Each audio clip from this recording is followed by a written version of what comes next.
Hello, everyone. Welcome to 7% Solution. This is our podcast looking over Basil Rathbone, Sherlock Holmes commentaries. I'm Josh, and I'm with Eric. And this is Sean. So we're into the fourth movie of the series. This week, we're going to be doing Sherlock Holmes and the Secret Weapon. We are back in the World War II era. It's another World War II themed show. And any thoughts about the World War II focus of our previous episode? And have you guys seen this one before, or are you complete newbies to it? Complete newbies. I haven't seen any of these before that I know of. No, all of these movies are completely new to me, but I do try to watch them ahead of time, so I don't go in like cold turkey on the commentary. Yeah, me too. This time, I didn't go in cold turkey. I've watched. Oh, excellent! All right, so yeah, there's a lot to talk about in this one. This one scared me as a kid, so there you go. But let's get moving. I trust you guys have your legally purchased Blu-rays at the ready, and we're on the disc 2. Yes. And the first selection is Sherlock Holmes and the Secret Weapon. And by the way, for listeners out there, I believe all these movies are streaming in total on YouTube. They probably look like shit though, so don't. You know what? They are not all on YouTube free. There's a certain number of them that have lapsed in their copyright, but they're not all there yet. I think it's Terror by Night, Woman in Green. There's 2 others that. How would you know that off the top of your head? That have gone through their copyright, and you can basically anybody can sell you those movies at this point. How did you know that? It's just a piece of information I knew. I don't know why I know that. I just remembered when I was a kid, my grandma bought me Sherlock Holmes and the Woman in Green on VHS. So I did see one, but don't ask me about it. And I was like, what the hell is That's okay. We'll get there, Sean. We'll get there. It's like, what the hell is this? And my mom was like, Grandma loves you, and she thought you would like it, so watch it. Yeah, and it had nothing to do with the Woman in Green. Anyway. but we'll get there. We'll get there. All right. So you guys said you had your menu screen lined up? Yes. Hey guys, okay, so we're all set. We had a little bit of a inside baseball, little crazy stuff going on, so we're going to get started now.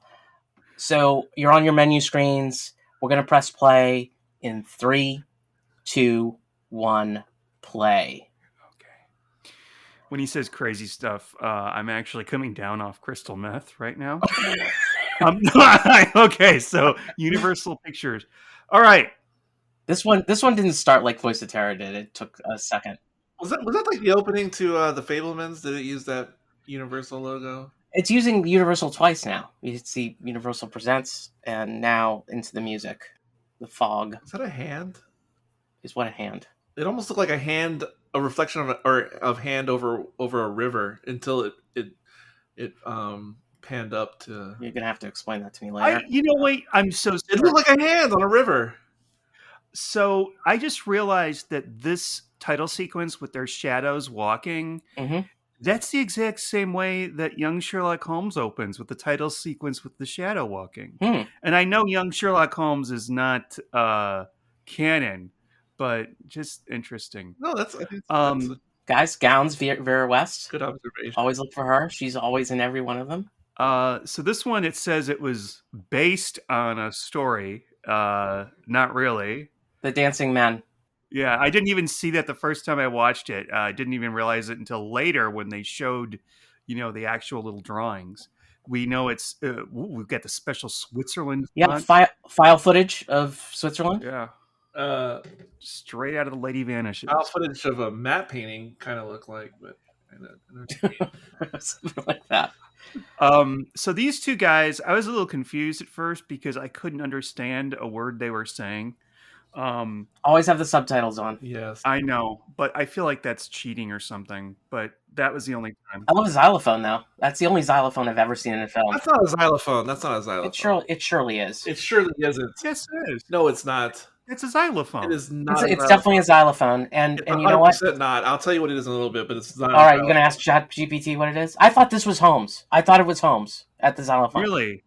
Yeah, and then they have like the the newspapers with the wooden rods like you used to see in the library back in the day. What I really love, look at the depth of, like, you can even see into the other room through those windows and everything. That's one of the really cool things about this movie is the production design, with one exception that's glaringly obvious, but only lasts for a few seconds. But you say that you thought that Holmes was a xylophone player Mm-hmm. or Not whatever a it is. xylophone. I was onto it right away that this is Holmes. 1,000,000% onto it. And by the way, it's a hammered dulcimer. Whatever. That's just Swedish or Swiss for xylophone. Let me tell you why it's so different. A xylophone, as we all learned in school, has like those rectangular either wood or metal plates that you hit. This instrument has no plates or anything. Yeah, It's strings. It's a dulcimer. I'm gonna change the subject to radio signals. A little bit, something a little bit less contentious. Okay. Last Go time, ahead. no, last time. I'm not going to argue the point on the xylophone anymore. Yeah, I believe it. Yeah, I believe him. But here he's trying to sell them some books, and it's a really good thing they weren't like, okay, let me pick up this great big book you've got here, because that ain't a book. I love the waitress coming into shot. Like this is her big scene that she comes into shot. But I actually like this whole opening motif thing going on, because this, to me, not that I've never watched the 60s Mission Impossible show, but I imagine shows like that in the 60s, this is a good cold open to me. Yeah, it totally is. It totally is. For like a mystery caper or spy show. Because to me, this movie, I want to call them episodes, but this movie feels more like a spy thriller. Yeah. Oh, it totally is. It totally is. More than a mystery movie. So yeah. And I'm going to be completely honest. I did not really like the last one. Granted, I watched it silently with the subtitles while talking to you guys. But I liked this much more. And I wasn't expecting to like it at all, because this is the quote unquote World War II trilogy, part 2. And then I started to kind of dig it. I'm like, wow, okay. Yeah, I mean, part 3 really isn't World War II-ish. It just sort of takes place during that time period. So it's really Voice of Terror and Secret Weapon are really your World War II Sherlock Holmes's. I think it's very much World War II, the previous one, but I missed the newspaper sticks. That's what he said. Oh no, I said the previous one was World War II. Oh, I thought you said it wasn't. I meant the next one. The next one coming up. Okay. Sherlock Holmes in Washington. Got you. Has a little bit of World War II in it. Not a lot. There's a xylophone in it? No, there's no xylophone in any movie I've seen since. Do y'all miss those newspapers? Or whatever Eric said the instrument Ladies and was. gentlemen, the most Swedish curtains ever, right there. And by do they match the drapes? Anyway, so Sean, did you notice? What was I going to say? Oh God, I forgot now. Oh, he said they sent some amateur detective. Yeah. His name is Holmes or some such foolishness. Yes. It's so funny. The long shot that they show with the two guys down below with the car reminds me of, what's that movie called? We watched Murder in Red or something like that. Oh my God, Eric, you read my mind. Deep Red. Deep Red. Yeah, it looks Jesus. it looks Good Lord, it's so weird. Was it done by Universal? Was it done by Universal? No. It's an Italian horror film by Dario Argento. Yeah, Giallo film. Good movie, but you're absolutely right, Eric. It jumped into my mind the second before you said that. Now, he's got this thing, and they call it the bomb. They call it the bomb site. Yeah, it's a bomb site. That's exactly right. Okay. And by the way, just a note for later on. This is not the only Sherlock Holmes that has a that things are hidden in a book like this. Yeah, and it's bomb site like SIGHT, not SITE. Oh, okay, that makes sense. I'm an idiot. See these two guys? Yeah, we're not going to worry about them in a little while.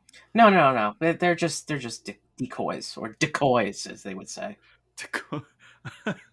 But Sherlock Holmes sends the Nazis after him, and for all he knows, these guys could have like shot him or something. No, but they mentioned that they took care of these guys at the end of the day.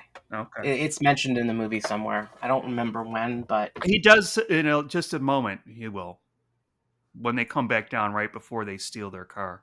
yeah. A weird. This particular scene is strange to me in that when they do steal the car, and they haven't stolen the car yet, but when they do, it's almost like they've sped up the film a little bit. Oh yeah, Yeah, that was a common thing. yeah, yeah. You'll see that a lot. I thought it was weird, just the backing up. Actually, Oh, I thought they were going to back up into the bar. yes, exactly. But they were just like, wait a minute, what is this? Some sort of, Three Stooges or something? Exactly. You just said it there. I've taken care of that. Yeah, so here it is. They're getting in the car. Obviously, they have to get back to where? Like, somehow they get back to the UK. Well, they're going to go to the airport at a secret location. Oh, here it is. Here it is. Yeah. It's it's really weird. It's like a toy car. That's why I thought of the Three Stooges, because it is sped up, the film. And that's what they would do in the Three Stooges. God, Eric, I'm still freaked out that you said that about Deep Red. And it was in my mind right before you said it. Ooh, it happened. Great minds think alike. Here we are on one of the most dangerous roads in the world, driving too fast. So they're going to go to a secret location. They're going to pick up, a plane's going to pick them up and bring them to London. And when I spoke about all the great set production in this, that does not include the interior of this plane, which we'll see in two. Look at that. Hey, guys, a woman pilot. I know. Oh my God, how could they? Again, it might be the same explanation as the woman driver in the previous movie, in that every professional pilot would be enlisted in the armed forces, right? So who would do the private stuff? I wonder why they saw water there. They must have to fly north. Well, you always have to cross water to get to England. Yeah, I know. But did they fly over? They wouldn't have flown over Germany, right? That would probably be a bad idea in the middle of the war. Yeah, so probably over France. So fortunately, 221 Baker Street speak, as I was going to survive the blast, but it was kind of creepy seeing them tripping over bricks and whatnot. Yeah, just turn on the lights. It's okay. No one's going to see you. Another great example of set production. I mentioned this before, and we've got this joke here with Watson's gloves. Oh, he's such a pig. He's so messy. Yep. Throws a glad. That'll come back. Right. Yeah, I mean, that's the thing about these movies, is that there is always a touch of humor in them. Yeah. I love how he's actually got a dust gun here that he can throw dust on. Yes, I was gonna bring that up. It's like it's look how disheveled it is too. The shelves. I was gonna say the dust gun is like totally unnecessary. Like but man, it's like I want a dust gun. No, but I knew he was gonna do something to. I didn't know it was gonna be a dust gun, but I knew he was gonna do something to help them blend into the bookshelf. Yeah, but they do. They blend in already. They don't need the dust. No, because yeah, are you guys kidding me? It would be the most obvious thing that those are the books that contain the secret whatever. If you look at the bookcase, like if you're a nerdy well and you see like 2 clean books and everything else is covered with dust, it'd be the most obvious thing. By the way, this is great. Like, points a gun at Mrs. Hudson, and I mean, Watson stays on the phone way too long with the police. But as much as I'm pro gun, I do not like what do you call it? What do you want? No. I don't like bad gun what is the term? Use. Yeah, because he's got the trigger cocked and what you call it, the hammer, and his fingers on the trigger right now. Yeah, and he's pointing it to everyone. I don't like that, even in film. Just like I don't like it in real life, I don't like it like in movies. Yeah, I mean, it was a little bit of an oversight there. Gun etiquette. That's the word I was trying to think of. Well, he's got the same hairstyle. as last time. I don't think he did last time, but I don't remember. Maybe it was the Adventures of Sherlock. Did he have his little makeup counter here before? I don't remember it being in the last movie, but we'll see it again, I believe. Okay. I mean, this set is they make slight changes to this set over time. To be expected. The award for creepiest prop, however, I think I saw it in the background, but it's the old sailor head or I saw captain that. That's head with the pipe. with the pipe when the matches sticking out of it. I'm like, okay. And it's not the last time he gets dressed up in this particular movie. Right. Oh yeah, we'll get there. Yep. We'll get to it. And it's like Watson's like, is that the guy who played rugby at whatever? Like, Watson, could you please keep your Dude, mind? Yeah, calm down. yeah. Calm down. Just keep your mouth shut. Calm down. Comb your hair, relax, He's having a pipe. He's up now. look after Dr. Talbot or whatever his name is. Dr. Talbot. I can't remember what his name is. Um, Dr. Tobel was his name. So Holmes is going to go out. He's going to meet with Sir Reginald because these guys are up at all hours of the night. They're doing up at all business. hours, Yeah. and he's got to go meet with Karen. By the way, the actress's name is Karen with 2 A's. So she got an extra A in her name for whatever reason. Karen from It's- Goodfellas. Chantix. He's Chantix. Keep alert, Watson. Yeah, that's likely to happen, right? Here, have And- these. and Yeah, he- exactly. Definitely took those 2 pills too. Have these pills with this booze.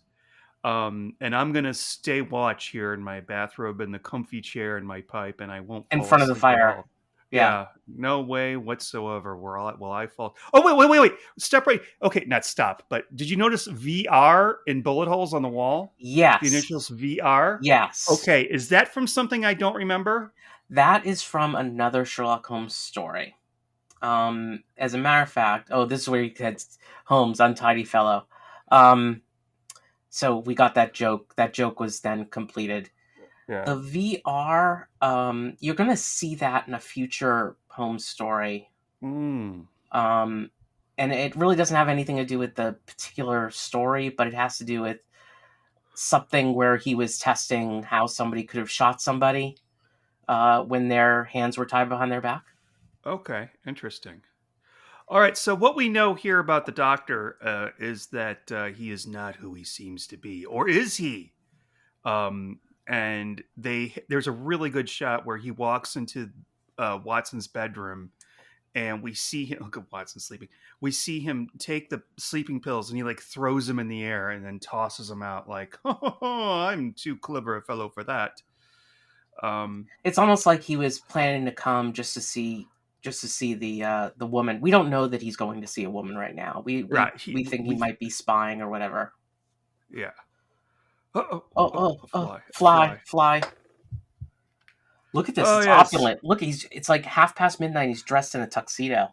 Well, he was having a party, Josh. He was attending a dinner party with his wife's friends and whatnot, and heads of state. This room is so opulent. Oh, where it's not even the... I think that this movie has probably the most awesome abacus I have ever seen, and we'll get there. I want this abacus. I'm going to go on Etsy after this, actually, and I'm going to... Maybe I should wait until I deposit my tax return check. Why don't you just call Sir Reginald on the phone? Okay, let me get my princess phone. My black princess phone. Here we go. Charlotte. People always do this in movies. They always look at the names with a lighter or with a match.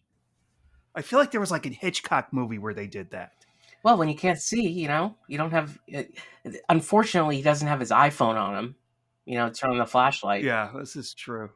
Here's the Nazi. He's got a torch. Charlotte Abele, flat B. Right. I want to talk about a plastic actor here. Wait, who are these guys again? They're Nazis. They're bad guys. Oh, that's right, because he gets mugged in a little while. Here we get another shot looking into the mirror. So we By the way, it's again, it's midnight, and she's dressed to the nines, and she was just playing the piano. She's expecting him. Yeah, in real life, she'd be like drunk in a nightgown.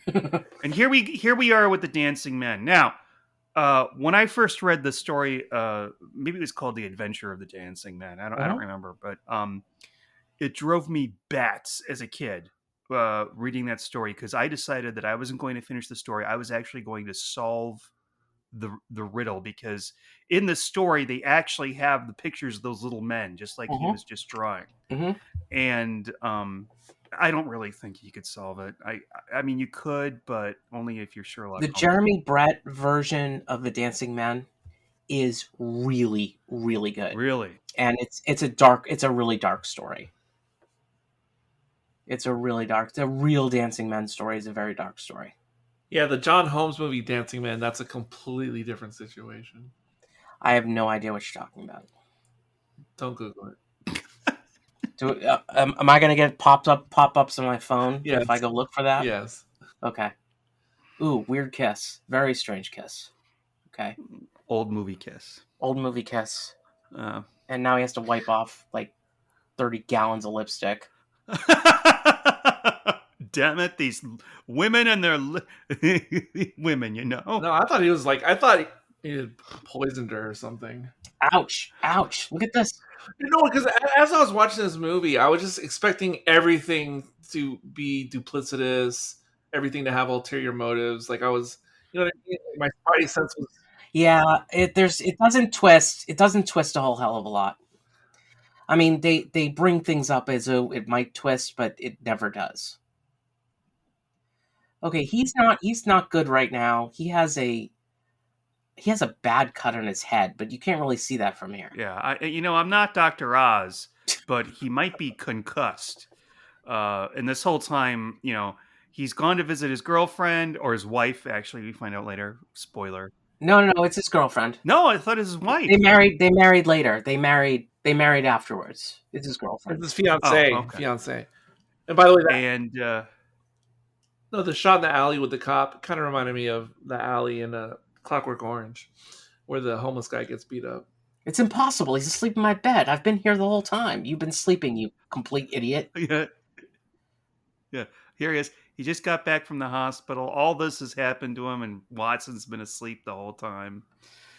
Hey guys, if you have a head injury like this, did they just put the thing over your hair? They got the clipboards mixed up, and they actually installed a cochlear implant. It's very confusing. It's just very strange that that thing would be over his hair. Like, how does it stay there? It's like, I don't know. So there's this clue here that Holmes says, "Oh, I can tell you've been with a woman. She's so tall. She's got blonde hair, blah, blah, blah, blah." So 30 years later, Neil Simon would use the same clue in Murder by Death. You know what? I have a feeling that Neil Simon was a fan of the series, because if he named the movie Murder by Death, that sounds very much like the series of movies. Um... And that amount of lipstick never came from a pair of thin lips. It's very, very strange. Easy. And Watson's examining the hair as if he can frickin' see it. Yeah, like, I'm a doctor. I'm going to look at this. I'm going to examine this piece of hair. Yeah. It won't happen again, Holmes. Bullshit. It's going to happen every single time. And we all know it's going to happen every single time. A strange odor. Topol is too close to Topol for me. Rest in peace, by the way. It's Tobel. It's Tobel. I know. Well, when I'm reading the subtitles, it's Topol. Topol just died, by the way. Right. Yeah. Now, Josh, that you pointed out that bandage is really bugging me. I'm staring. Isn't it though? It's been bugging. I told you, it's a cochlear implant. Sean, it's been bugging me for 40 years. Okay. It's like is he wearing a wig and like it's stripped under the wig? No. I mean, what? I mean, I would probably try to get... Anyway, never mind. I'm not going to... My skills of deduction tell me that the nurse kissed him on the bandage. I can tell her lips are 6 centimeters in height per lip. 6 centimeters in height. Okay, guys, we're at war. Okay, here's your plane flying scenes. Yeah. I'm sorry, 6 millimeters, not centimeters. I was just imagining something really big there, but it's okay. So this is his sight. That prop is going to be used later in the movie for different use. Oh, this thing that he... Oh, you're right! Oh my gosh, yes. That prop in front of his face right there is going to be used for a different... and so apparently, like the previous movie, this is loosely inspired by real events, World War II events, because this whole business about the site was based upon the real Norden bomb site, which was a big deal in World War II. Just thinking all the snakes and gophers that died in that scene. No, but what's really interesting about it is that we look at this today and we're like, yeah, this doesn't look like that big a deal. Yeah, in real life, what the site actually did was it allowed the Allied bombers to target their targets from much higher altitude. Yes. Yep, that's exactly true, and we don't even really consider this, right? I mean, it quite honestly looks very primitive, but to have this kind of visibility, it was not available in this time. By the way, one of the aircraft in the stock footage that we saw is a Douglas A-20, which is known as the Boston in the Royal Air Force. Oh, okay. That's really interesting. Oh, that's fascinating. By the way, guys, there's one other problem I have with this, and that is, why would they be wasting real bombs for this purpose? You're in the middle of a war. Oh no, you would though. You would though, to see like the bomb radius, the blast radius. I mean, that would make sense. Well, not to me. Well, they got to figure out how it's going to work before they actually go out. I mean, right now the U.S. is running out of bombs because they've been selling them all to Ukraine. Not to time box this episode, but Guinness. Look at the double-decker buses, the 40s double-decker buses. Or it's a tram. This is an interesting shot. Double-decker tram. Why are all the doors so big in the 1940s? Yeah, check out this fireplace. Ladies and gentlemen, the award for the best fireplace ever goes to this dude. What? I like the one in The Last Crusade, but... Oh my god. Look at this. Look at that desk. That desk is ridiculous. It's not like he's got a computer on it or anything. And the fact that Lestrade is even here is really kind of dumb. Why? Yeah, I know. I was thinking that. Why is it dumb? Well, because he's with the police. Like, Well, yeah, I know, but would they coordinate if you had No. value? You'd have the military. You have the military. You wouldn't have the police, the regular police. The regular police are doing regular police shit. Wait, but is Scotland Yard the regular police? Scotland Yard is the regular police. Is it? Yeah. Wait, I have to ask. I was wondering the same thing, because when Watson picks up the phone and he calls Scotland Yard, I'm like, would you really call them for a burglar, or would you just call? Isn't there like a local constabulary? No. It's Scotland Yard, and specifically in London, certainly Scotland Yard. So if you call the police, I'm okay. You've got two guys who've just come into your house. You got a gun on them. You call the police. Okay, yeah. Here now you call the police, but back then you call Scotland Yard, and somebody answers the phone at Scotland Yard, and then they send a local policeman to your house. Yeah, it's just like a police guy who might be down the street or whatever. It's the police. Yeah, I'm telling you, that bandage. Okay. Man.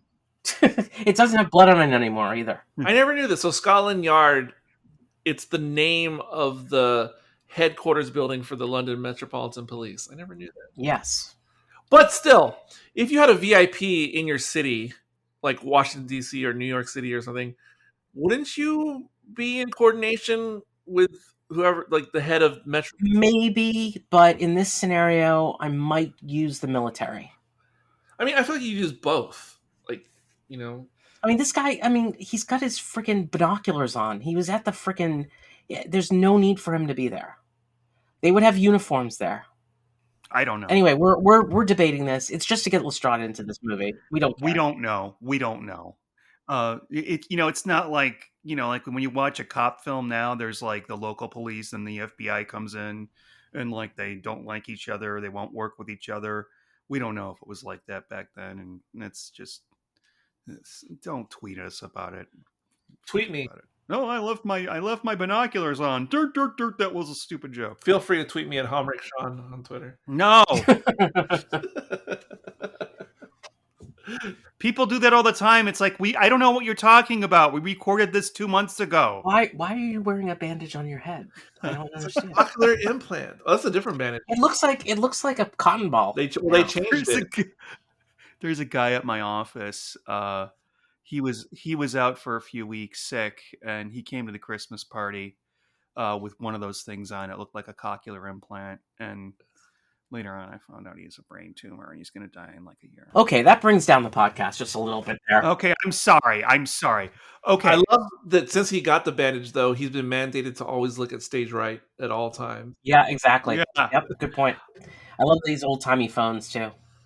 So he takes the bomb site, and it's in 4 pieces, correct? Yes. Yeah, well, yes. He brings the 4th piece to that Dr.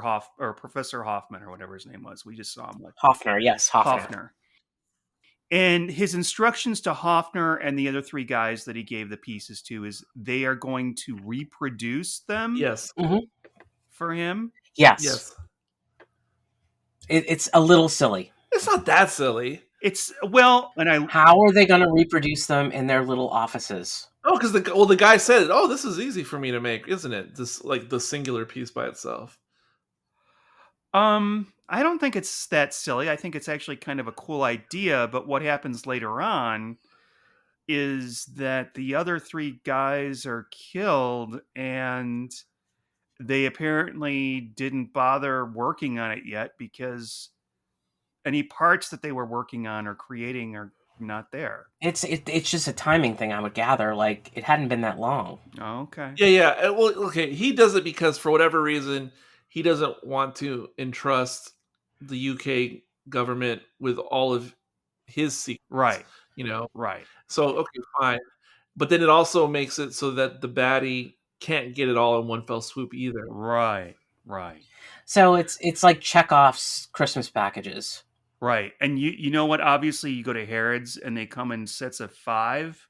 You send 4 to your friends and you've got 1 left over to sit in your desk with a little bit of floss in it. Lots of phones in this particular story. Oh, yeah. Fine old phones, too. I've always wanted one of them old phones. Yeah, you can get one at Sharper Image. If you build a time machine and go 15 years to the past to Sharper Image. Actually, God. They can trace phone calls in 1942? No. Yes, especially because they would have still been using the old board operator type system. It would be so easy to like just call the operator and be like, "Hey, who did you connect to my line?" Because everything was analog. How did they get the data out? No, it's all analog. Oh, here we go again.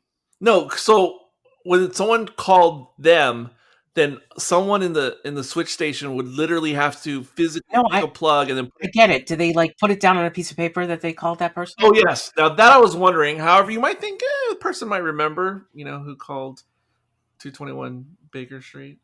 Yeah, I was wondering about that if they did keep an actual log. Here we go. The phone again. They're using it. They're using it as if it's like this new technology. It's pretty cool. Well, yeah, but that'd be like someone 30 years from now watching a movie and everybody's using their phone. They're like, wow, look at them. They keep featuring this cell phone like it's a magical device. But I mean, it's just what is. This is an early princess right there. Again with this set. Oh, now you can tell me the truth. You weren't going to tell me the truth. So she says, "Oh wait, there was a man in here. He was in here for 5 minutes. Did he have eyes? Yes. Did he have a deep-set face? Yes. They were like snakes." Now this reminded me. My God, it must have been Moriarty. Yeah. This reminded me of the Bruce Lee movie, where Bruce Lee masquerades as the repairman to gain entry. I'm serious. You know what? It doesn't remind you of that. No, I'm serious. This is the source of that. No, I'm serious. You guys remember that? It reminds me of the Green Death when John Pertwee dresses up as a cleaning lady. No, but I love how it's also all explained off screen. Like they don't even show it; it's just explained. Dancing men. That's curious. Yeah, I'm gonna look at the. This could be a clue. I'm going to look at the. I'm not going to look at the beautiful piano. I'm going to talk to you some more. Or the beautiful woman. I mean, she's stunning, actually. They all look the same back then. It's fair to middling. She's no Ingrid Bergman. I mean, she's not the best looking one of the group, but that we see. But She's not Betty Davis. definitely Do attractive. you know women actually just people look different back then? You know what I mean? Like they look. Yes, of course. Because they have different hairstyles and different clothing. No, it's something else. I don't know what it is. Maybe it's No, it's a combination of what Josh just said combined with whatever the it look was. Because in other words, like models who look like 1970s models, they existed in 1940. They just weren't the it look. So that's why you don't see them in magazines or in movies. Okay. Speaking about the it look, I mean, I just don't understand the hairstyle for Basil Rathbone. Like, it just doesn't make any sense. And they used it. This is the second movie in a row that they used it. I still like it, but I said it's weirdly reverse Cumberbatch. That might have been on purpose, dude, because Moffat loved these movies. Well, that's what I'm saying. That's why I said reverse Cumberbatch, because I think Cumberbatch's hairstyle may have come from this. The only time I ever got a reply back from Moffat on Twitter was about a Sherlock Holmes, Basil Rathbone Sherlock Holmes. Right. Oh. Because usually Josh would be cursing him out for Doctor Who stories. Yeah, that's not true. I loved most of Moffat's early stuff anyway. All right, so he's getting some makeup on again. I know, the brown face. Like brown face, yes. The other thing is that when Jeremy Brett, not to compare, of course, Jeremy Brett's series was in the 80s and 90s, but like Jeremy Brett would do the makeup and everything so much better. Really? Like you know this is Basil Rathbone. There's the fisherman with the pipe. I really like it. And you say dark face. I don't think this really counts as dark face. I think this is like I said brown face. Old tanned sea dog type face. No, but in today's vernacular, modern vernacular, they would call this brown face. I guess. It is. He's definitely darkening his skin. And he's making himself look like of like Indian descent. No. Yes. He's not. I don't think Indian descent. Yes, he is. Yes, he is. He's okay. How many Indian sailors do you see hanging around the shanty town? No. Because they it's in the dialogue that he's a Jakari or whatever sailman. Oh, I'm sorry. Yeah. Okay, I didn't watch it with the subtitles. And by the way, this is those types of sailors hailed from like the Middle East and India. This is a nice little tiny scene right here. I actually know the music by heart now. It's like oi oi up she rises, oi oi up she rises. By the way, oi oi up she rises early in the morning. Sorry, I had to do that. If I wasn't doing a podcast tonight with you guys, this would be me right now. Going from bar to bar. Yeah. That, by the way, that particular dartboard is a little bit messed up. Yeah. Yeah, I was wondering, like. It's a little bit to the right too much. You're right. It's not regulation. Yeah, it's not regulation. But the Golden Hawk was terrible anyway. It's a terrible place. And the bars get progressively worse. Like the last bar, I think, is called like the Broken Bottle or something. Black Swan. He went from the Golden Hawk to the Black Swan.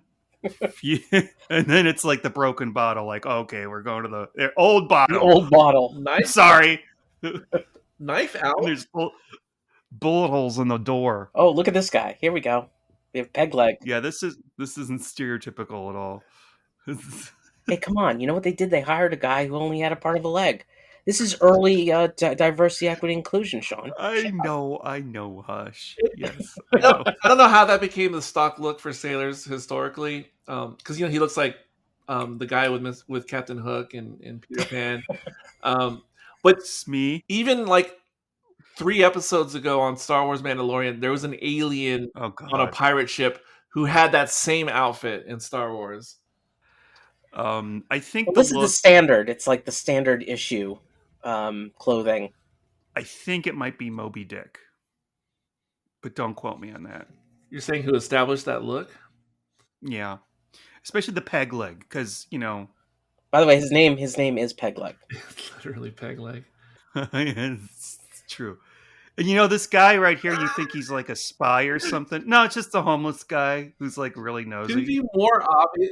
That's a homeless guy. No. He's a legit guy. He's a legit guy. He was informing to the cops. He's still a homeless guy though, right? It's not like he's a guy undercover. He is. He's a guy undercover. He's a guy undercover. Oh, I'm sorry. I thought he was like a homeless guy that would tell the cops stuff, like for money for sausages or something. It wouldn't be for sausages. It'd be for By the way, that's my booze. nonprofit that I run in San Antonio, Money for Sausages. That's the name of our next podcast, We actually. provided an Oktoberfest experience for people living on the streets and without Could you home. please, sir? I love sausages, especially the HEB ones with the cheese in the middle. Okay, so now we're going to go to the totally not suspicious part of town at all. All right, you'll notice in this particular scene, there's a guy named Jack Brady, and he was in the previous movie. By the way, is this guy really with one leg, the actor, or is he just like, does he have his leg like tight back behind his thigh? Do you recognize the guy, by the way? Mm-mm. Okay, so the guy who plays Jack Brady actually was the guy who went up to Holmes and Watson in the bar and said, "How did you figure out that I killed that guy?" And Watson had his gun out and ready to pounce, but he asked him, like, "How did you figure that out?" And Holmes said, "You told me." You guys don't remember that, probably. I wonder if this guy lives in the same set though, because according to my research, this set that's used for the hideout is the same set that was used as the bar in the previous movie. So I wonder if the actor comes with the set. Yeah, maybe. Well, he'll be there again. He plays Captain. That's a true fact, by the way. I didn't make that up. That's a true fact. About the He set. plays Captain Simpson in House of Fear. One of my favorites, by the way, House of Fear. That sailor character, I can't remember. Is he like in Family Guy, or is that the one with the weird drunken sailor with the peg leg? I Yes, think it's Family Guy. that is Family Guy. Yeah. There's one on The Simpsons, but he doesn't have a peg leg. I'm showing the movies to the kiddies tonight, but I don't show any movies that are rated R. Everybody's got these little knives. Yeah, definitely. But all right, so here's Moriarty, who at this point, it's kind of like a joke, like the joke from the old Austin Powers. I can't believe I just said that. The old Austin Powers movies. And his eyes are like a snake's. I'd buy that. What now? Okay, all right. wait, how's like Austin Powers? Why doesn't he just shoot him? Like he tries to kill him like 2 or 3 times in this movie. Yeah. With some elaborate death. No, he wants to humiliate him, just like all these. Okay, I'll go with that. That's cool. He thinks he's got all the cards anyway. So he's and gonna. Of course, this is not the same actor who played Moriarty in Adventures of Sherlock Holmes. They actually don't have the same character playing the Moriarty ever. Oh, I didn't know that. It's like a Blumfeld thing. It's always a different actor. Yeah, always. And I like that in this one they actually cast Frank Langella in the role, which I think is very fitting. Okay, so I don't know who that is, but definitely not. You'd know him if you saw a picture of him. Yeah, he played Nixon and Frost Nixon, among many other things. Okay, we're about to see a chest of tools as a TARDIS. Yeah, very good point, Sean. Oh, that thing was insane. Sean, very, very good point. Yeah. I was like, wait a minute, he's supposed to get in there? No way possible. Yeah. I don't think so, Sir Moriarty. You're not that smart, because I don't think anybody can fit in there except for a child. No, the funniest part would have been like if he tried to get him into the chest and he didn't fit. Like, what would he do then? He'd have to shoot him. Yeah. We'll make an SNL skit about that. Nobody would get it. But... Nobody would get it. Yeah. Here. I made arrangements in this tiny little chest. Oh, I got these tools. I'm like, oh my gosh. Yeah, we're gonna put you in one of those boxes. Oh no, not the tools, Holmes. Instead, I want you to get into this 3-inch space underneath the tools. It's got a false bottom, which is it's a Kardashian staple. It's 2 feet by 4 feet, and are you talking about he's supposed to fit him in Kim Kardashian's bottom, or are you talking about the chest? Well, I'll leave the listeners to determine what I was talking about there. By the way, false bottom is my drag name. Peg third leg is my drag name. Oh wait, cut away, quick! Move the camera. Move the camera out. There we go. Okay. You're not going to get him in there. No way they got him in there. Yeah, that looks really terrible. I actually have I have a chest like this. It's a trunk. Yeah, right? yeah, it's a trunk. Yeah. I had some in the army. I have one that I'm looking at right now. I actually have two of them. I have a bigger one. The one I'm looking at right now, when I was a kid and I had a camcorder, I did go in the chest. And I had my friend lock the chest. And like I would stay in the chest for like 10 minutes. It was early YouTube Yeah. before YouTube existed. He couldn't open up the chest. He couldn't like open it up. You almost died in a chest, is what you're telling us. It was the inside of it was coated with sweat. Oh my God. He got my mom, and my mom tried opening it up. Why did you do this? I don't know. I was a kid with a video camera. To be fair, Sean was wearing a GIMP costume at the time. As long as you didn't shit your pants, that's all that matters. No, I did not shit my pants in the chest. Although that would be what a horrible way to die. Just a minute. Hold on. You there? It looks a little heavy. It looks a little heavy. And then they put it down. Look, they got to put this thing down. It would be fun if they just dropped it. That thing probably weighs now 300 pounds. Easy. I mean, seriously, it's at least 300. Men could move a 300-pound chest. To be fair, not easily. Not peg leg there, who basically doesn't have any weight that he could put on his wooden stump. So I don't know if it's the same as in America, but I have a feeling he doesn't have any probable cause to search this guy's chest. And sir, does the chest look that deep? Did you want to check out? I don't think. Yeah, do you want to check out the bottom of that thing? Yeah, I think that's just a tray. Okay, never mind. They're locking it back up. It's okay. It's all right. Well. They're just a couple of seafaring men. Yeah. Well, we'll let them go. Yeah. For those who've seen El Mariachi or Desperado, this is like the guitar case. And then he's like, I understand. That thing weighs a ton. He's staggering. It's not 300 pounds, like 400 pounds. Why, that a few tools wouldn't be that much. Stop or I'll shoot. Look at that. Oh. Yeah. Let's have a false bottom. Like if they were real scallywags, he would have just left peg leg. Like, fuck you, bye. By the way, he gets out of this thing, which is not theater here. Oh no, there's like a trap door or something. Yeah, exactly. There's a trap door. I will tell you though, I do get kind of a panic attack thinking of being bound and gagged and put in that. I just call it a Sunday. It dropped me on my head. He's in possession of Tobel's code. And does Lestrade know anything about the code? No. Who told Lestrade about the code? So, about this movie in general right now. So, as I was watching this the first time, I was kind of thinking, this is interesting to me because I've never seen a movie like this in the 40s. That is, again, it's kind of like the spy thriller genre of the 1960s. Mm-hmm. And I'm not used to that from the 40s and what I've seen. It's interesting that you say that because this scene right here where he figures out, what the doctor wrote on the pad, I thought he was going to do... Oh, they do this in a lot of movies. The old shading trick. Yeah, exactly. What I was going to say, North by Northwest, Cary Grant, he takes the... Yes. But instead, it's a lot more complicated than that. And I don't... Yes, and I was like, why not do the shading technique? Because when he said, he pressed so hard, I was like... This is kind of brilliant, actually. It is. Using some 1940s technology to figure So there's out. the bomb sight right there that they used in the previous scene. Yeah, exactly. We're using it here. There's the device. It's right there. No, but it's because this is like a spy thriller of the 60s.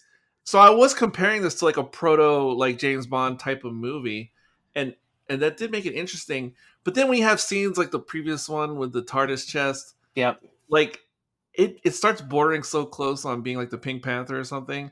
Like you could barely edit this film and you could completely make it into a farcical comedy. You totally could. So you totally close. Could.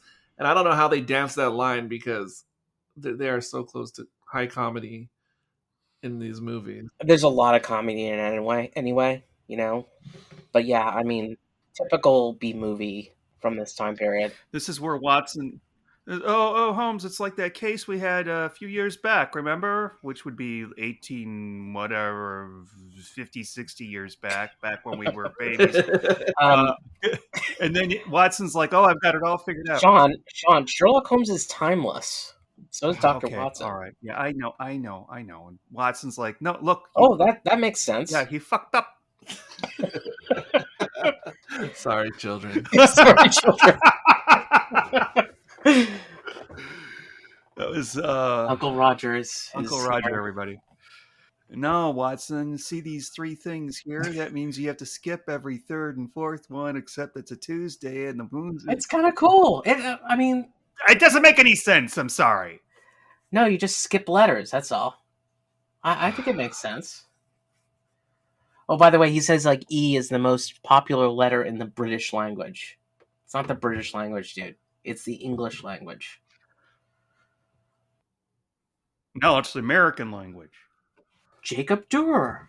I don't know. I've been into fights on YouTube about British versus English language. Who gets into fights on YouTube?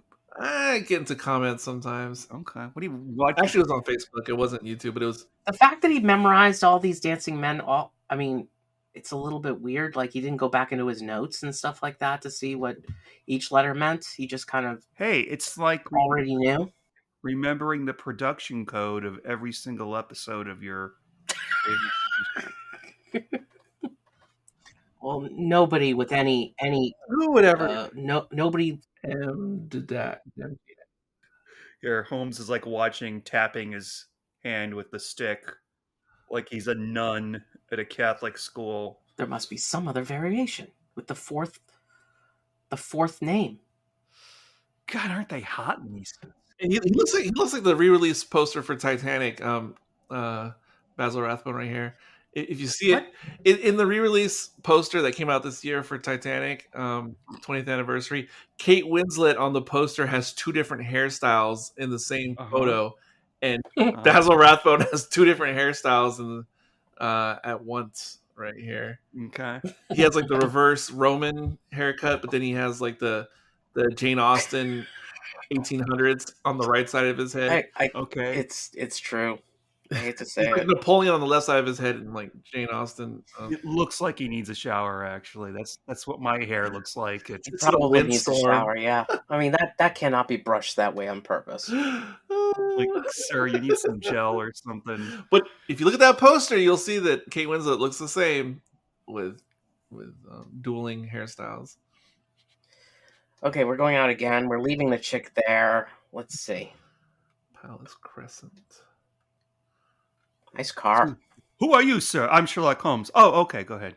Yeah, but I don't know if it was a World War II thing, but a lot of the cars have looked old timey, even for 1942. Is one like a lot of these cars. No. A lot of these cars are like from the 20s and early 30s. Wait, I'm so sorry. No. Yes, they are. Again, great set production for a scene this is going to last 30 seconds or so. Everything from the shot that we see on the desk with the open quote unquote Christmas present. I just really like it, to the BAFTA on the mantelpiece. And also the second biggest or the second nicest fireplace in the whole city. We get to see both. Tell you, that was an awesome fireplace right there. This man has been dead for 2 hours. And Lestrade is actually perfectly cast. I don't think in the books they made Lestrade be kind of an idiot. Did they? No, they didn't, and also like the pronunciation is off. It is? I mean, his name is Lestrade. That's Lestrade. I would say Lestrade, but I mean, I'm no expert or anything like that. No. The E makes the A long. But what? But every single movie and everything, it's Lestrade. Nope. If you watch the Jeremy Bretts, it's Lestrade. Really? Yep. And only in the Basil Rathbones do you really see that his name is Lestrade. Okay, so this is the scene that made me crazy as a kid.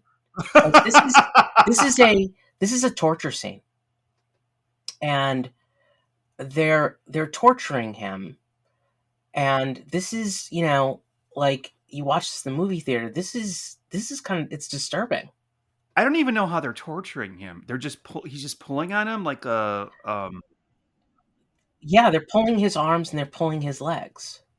So it's like a manual, like stretchy medieval device. Yeah. With hot lights. Yes. That reminds me of. I'm sorry, I don't want to be like Eric, but Dick Tracy, the 1990 movie. I've only seen it the once, but I remember there was a scene where he tortures somebody he's interrogating by just shining a big white light at them while he's drinking a cool glass of water. So he's making them hot and want water really, really bad. Hey, those of you in Guantanamo, can you comment in the Yeah. comment section? Wait, were you talking about Columbo just now? No, Dick Tracy. Oh, I was talking about the Columbo episode with the subliminal message. No. All Watson said was, "I'm all turned around," and this gave him the idea. And you know he's turned around because he's upset because his hair's falling out of place. That's what old Englishmen do. Which, by the way, I don't know what happened to hair like that, but I really wish I could have hair like that. That like when you get Even Lestrade's hair is weird. You can have hair like that. No, I can't, sir. Well, Lestrade just has like a comb back or over. Lestrade looks like he's wearing a yarmulke. He does. He is. Did you guys not know? Lestrade famously in the Conan Doyle books, it was Jewish. No, I'm just kidding. That is a complete lie. Well, according to ChatGPT, Jesus, the pronunciation of that detective's name, the first syllable has an E like let, so it's le, and then it's a long A sound as in trade, so it's Lestrade. Yes. Lestrade. That makes sense because it seems like it's of French origin. Okay. All right, I'll go. Are we having a spelling contest right now? Can I have the origin of the word, please? Yeah, it definitely seems French. Oh, and this one is like, okay, so he knocks over the glass of water. Whoops, I'm not upset about that at all. Okay. No, but I mean, that's how he figures out it's the other way around. It's so stupid. Yeah, I know, but like he knocks it over and he's like, well, never mind, I'm going to talk about this other thing. This is the abacus I was talking about. Oh, yeah. Now, abaci, or abacuses, are ancient Chinese things used to count. And you'll notice that instead of beads on his abacus, it's little skulls. He also has another... that means he's evil. Yeah. He also has another ancient Asian artifact, that armadillo-looking thing. Here's our... what was that actor's name? Hondo Patton? Hondo Patton? That's the guy who has gigantism? Yes! Yes, it's not Hondo Patton. It's something else, though. But he's actually in a Sherlock Holmes. He is? Yeah, he's in Pearl of Death. What's that guy's name? It's not... Ask ChatGPT. Yeah. What was the question? The actor with gigantic... It's micrometally or something like that he had, but we don't know how to spell that. Hondo Patton. I don't know a movie that he's in. I think it is Hondo. What was he in? They have... I don't know. He's been in a million movies. Because the actor from Jaws is the one who came up when I asked that question. No, sir. This was a surprise to me. This was a nice twist. A twist. I don't know why they didn't just shoot him and take the item. His name is Rondo Hatton. Rondo Hatton. There you go. Rondo Hatton. In fact, you'll see him. He's coming when we watch Pearl of Death. There is a sci-fi awards. They're called the Rondo Awards. There's a podcast that I listened to that was nominated for Best Podcast. He plays a character called the Creeper. Yeah, that makes sense because that's kind of what he looked like, the poor guy. Oh, like this does not look like Holmes, does it? Hey, you know what? I didn't know. I thought it was the actual guy. Oh, we're secret evil. Door. Yeah, secret doors. Put the candle back. Secret doors in 40s movies. Look at the skulls. Look at them on the abacus. Yeah, the skulls. Oh my God, you're right. I never noticed that. I thought Christmas only came once a year, but no. Oh. Well, I love cotton floss. Oh, shit. We meet again, Professor. Nice try. Okay, here we have the third best fireplace in the movie. Yep. That's because it was Hoffner when they took him, and it was that's the reason. Do you ever notice they don't do this thing? Remember back in like the 70s when people would like wear disguises, they would wear an actual like rubber mask that looked like the person that they were, and they just like tear the mask You mean every time Roger Delgado was unmasked? Yes. I was thinking also again of Murder by Death at the end of that film when Alec Guinness tears off his mask and it's Truman Capote, and then he tears off his mask and it's Nancy Wayne. That sounds like a Mel Brooks thing. It almost is. It's Neil Simon. By the way, this is the other thing that bothered me when I was a kid, is how they're about to try to kill Holmes here. Again, I had a thing about I'm getting ahead of ourselves here. Yeah. So I'll stop here. But see, there's a 1940s car. There you go, Eric. That one is no, it's not. That's a 19. But I know everything about cars, so stop it. It's an early 30s car, and how I know it's because it's similar to the Bonnie and Clyde type cars that we've seen recently, which were historically accurate in the movie. So what you're saying is that they couldn't afford a modern car. I don't know. Like I said, I don't know if it was a war thing, since these movies were produced during the wartime. Was there there could have been a lack of modern day cars in the UK at the time, is what I'm saying. I don't know. Like they didn't have like a Honda 1942 Honda Accord because they probably weren't producing, first of all, new cars like during the war. One reason, but no, that car was from the early 30s. Other cars in the movie are from the 20s. That's why I'm just like, wait, what's going on? Like that one. That looks like a Model T. I have to say that. That's not a model. Not a Model. That's a Model T. Everything here is a Model. This is a Model T too. They're both Model Ts. It's not. It's like I said. This is like an early mid 30s car. But do you remember the whole Model T thing, Eric? Yes. Okay. All right. Now you get it. Now you're with me. Wait, but did that come from the same? Did that have the same origin? Because I think you completely misidentified a car in Doctor No, and I was like, wait. Yeah, I did, and I still don't know anything about cars. So Josh, he was born with car blindness. Yeah, car blindness. Oh, I think I have that. I just think everything is either a modern car or a Model T, either one. Oh, we have a meeting every Tuesday. You should come. All right, so Josh, the thing that creeped you out as a kid, this scene right here, because it wasn't this scene. Oh, do you mind if I have a cigarette? I'll just help myself. Sorry, keep on going. No, I mean, again, like the way they killed Holmes, or they did this on purpose so that it would take a long time to happen, right? And it would be a scenario whereby it would take forever. So, instead of a bullet to the brain, which probably would have taken care of him very quickly. Obviously. So, like the concept of draining somebody's blood from their body, is horrific to me. Well, yeah, you're right, but this is a strategy in the story by Holmes. I mean, that's the whole reason it happens in the movie. Yeah, totally it was, so that it could slow everything down. Well, so he could buy himself time, because he knows the detectives and whoever backup is supposed to arrive. So this is a stalling tactic on Holmes. It was a stalling tactic. Absolutely. It was done on purpose. It's understood. It's just disturbing to me. I agree with Josh. It makes me dizzy thinking about it too much. Stuff like that makes me really And there was a movie from the 70s with Vincent Price called The Abominable Dr. Phibes, where he killed people.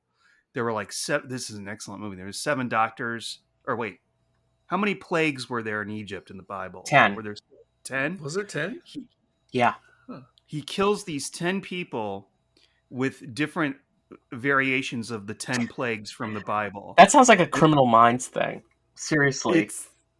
This is an awesome movie. It's hilarious. It's just Technicolor, and the way that he kills in the blood plague, or is there a blood? No, the river ran red with blood. Right. That's how he kills the guys. That he hooks them up and just drains his blood, and then puts 5 pints of blood up on the.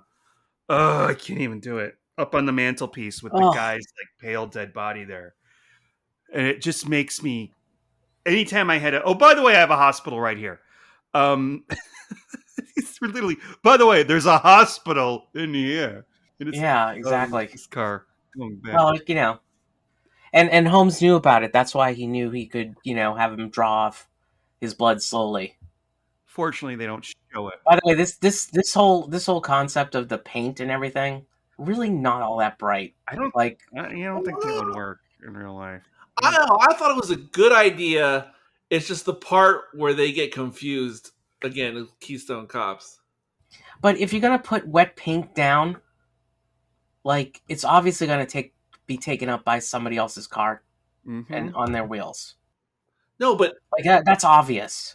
Was it paint on the tire of the car? I thought it was like no, they dropped a little bit of paint on the back of the car, but if somebody else like ran into the paint, then no, you're right about that, but you would be able to tell. I mean, you would tell like, oh, this is a car crossing over. No, you'd be able to tell, but not maybe too late. You know what I mean? You have to back up every single time you think it's going in a different direction. And also, according to my research, it was a ploy. It was a ploy used in the Hound of Baskervilles in the novel. I mean, obviously they didn't have cars, but they use it to, I don't know, track a wagon or something. And when was that done? I don't know. That sounds weird to me. Oh no, let me find out. I'm not making it up. No, I believe you. It's just notice that the doctor is missing in that shot. Did you notice that? Dr. Tolbert or whatever his name is? Tobel. Nice set here with the water and the dock and all that. Don't shoot. Let me go inside with Watson, the bumbling idiot. He'll help me. He'll kill Holmes. It really bothered. Holmes is like 3/4 of the way to death at this point. And you know what? Why would he bring Watson? Why doesn't he bring another cop in there? That's what I was saying. Yeah, well, he's got to have somebody watching the boat to shoot at the boat, but he brings the one guy like that you don't want to bring, you know. It's silly. Whatever. It's to put them in the situation. Well, no, I'll roll with it. This shot right here is harkens. It reminds me of the last episode we watched. It's also very German expressionism. Yeah, where's Dr. Tolbert? Sorry, what's his name? He's in the boat. Oh, that's right. I'm an idiot. That's right. He's in the boat. It's Tobel. Can you remember that? You know, it's interesting. Yeah, think toe. Think toe on your foot, and a bell. You ring. Not going to matter in about 5 minutes. When you build a hospital for yourself, an evil hospital like this, always make sure you have an escape plan. Yeah. No, this is what he does. Oh, yeah, you shot me in the hand, damn you. But you won't get me yet. Ha ha ha ha ha. Sorry, we're not there yet. But nice shot right there. Good shot. Nice snake eyes. Here he goes. Oh, I'm going to press. Oh, you fools! It's also bulletproof. It really is. It's very James Bond. Yes, it is. But I thought maybe he had another secret passage in there that he would escape through the back. But no, we find out, no. Oh, it's just where he hides. It's going to come out in a second. And by the way, this is Tobel. He isn't hurt too bad. He isn't too badly hurt. He's been tortured for the last week and a half, but he's okay. Gonna have fucking PTSD. Oh, I'm going to come out of my hiding space now. This won't make any noise. You wouldn't leave somebody? Never mind. I don't. Yeah. Okay. I thought that's where. Okay.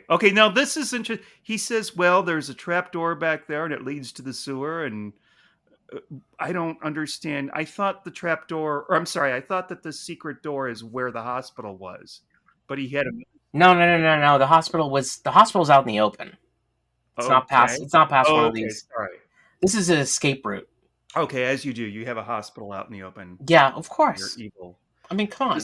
This is the escape route with a trap door that makes unwary people fall to their death. No. It's so you can escape, and then if someone tries to follow you, they fall into the hole. Okay, ingenious. He's thought of everything. He has, except this is Holmes, and he's a superhero. So he's already figured out the trapdoor situation. And there he goes. Oh, 60 feet down to sewage. I should have warned him. I neglected to warn him. I came across his trapdoor. I'm kind of tired of like I left it open. heroes killing villains and then being, oh well, he should have lived. You know. Okay, we have. No, I mean the holding back. Like I see this in the Jeremy Bretts too. Like Holmes at certain times has held back everybody from helping the criminal. Like Holmes is not the police. This is one of the things that's very, very clear from the original material, is that Holmes at times will let people go. Holmes at times will let somebody die. Like Holmes is his morality is different.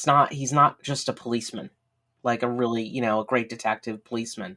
Very much like Nero Wolfe. I know nobody's. Yeah. That's a good. Are you familiar with that? That's a good comp.